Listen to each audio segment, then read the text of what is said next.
Hey there, it's Lowell Wild Jr. Last week I did the first in the series of making a first impression, and today we're going to be replaying the second version of making a first impression.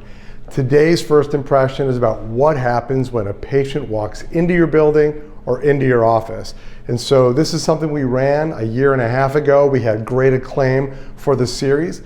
I hope you're going to enjoy it. And if you missed our webinar on how to build $1 million podiatry practice, at the bottom here we'll give you access to a replay opportunity.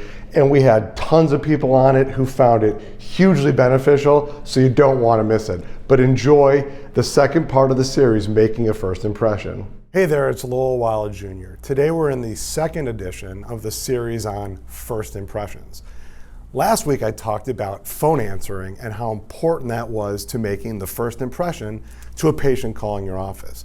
Well, today we're going to talk about the first impression of somebody walking into your office and how important that impression is. Take a look around the building that your office is in, as well as the hallways and the entryway into your office, and how important that impression is. Whether the building is in disrepair, whether the parking lot's in disrepair, whether the hallways, are well lit or otherwise. And then really importantly, what happens when people walk into your office? What does the office space look like? Is it dark? Is it dirty? Are the floors dirty? Is the carpet dirty? Are things kind of in disarray? Is your furniture mishmash, or is it old and tired? All of these things matter. Is the paint on the wall or the wallpaper peeling or fading? When people sit down in your waiting room and they look around, that is going to be representative of what they expect their service and their doctor to provide. And if the space looks tired, they may think of you as tired. If the space is in disrepair, they may not think very highly of you. And then when they walk into the office, what are they seeing and how are they being greeted? Is it a friendly person behind the front desk welcoming them to your organization and making them feel good?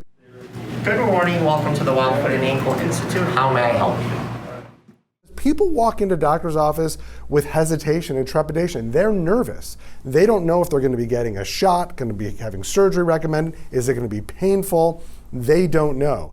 Well, hello, good morning. Good morning, how are you? Good, I'm well, thank you. Welcome to Wild Foot and Ankle Institute. How can I help you this morning? Thank you. I have an 8 a.m. appointment with Dr. Baker this morning. 8 a.m. with Dr. And how is the welcoming felt?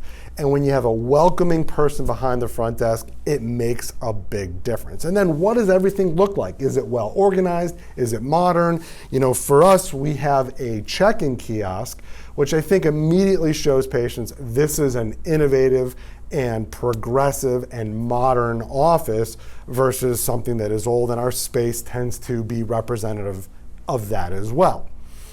So as you start to think about your first impressions, that walking into the office and walking into your building really make a big difference. And it takes a little bit of money to put a fresh coat of paint on the wall, change the carpet, or clean the carpet and organize your space better.